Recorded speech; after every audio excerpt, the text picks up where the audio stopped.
Brexit, we should all still be worried about and all still be talking about. I think over the summer, the two sides got further apart. In the past 2 weeks now, it does look like there is a more conciliatory tone between London and Brussels, but there is no real progress until the transition agreement is signed, and it gives us 20 more months of the status quo.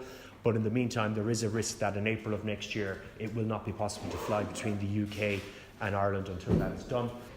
There is an agreement which is mostly there. The ink hasn't all dried on those pages, but there is a transition agreement that is in place.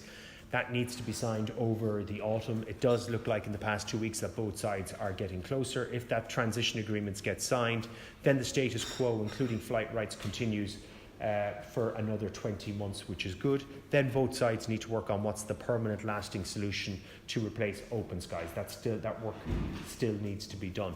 But we are now not the only airline saying there's a risk that there will be no flying in April if there isn't a transition deal that is signed soon. Plenty of other airlines, including Air France, including other legacy carriers, have said that risk does exist in April 2019 until that transition agreement is done. So we're saying to both London and to Brussels, and we are actively lobbying both that the transition deal gets done, because even the most hardcore Brexiteer in London didn't vote for not being able to fly to Europe, whether it's for weeks or days or months.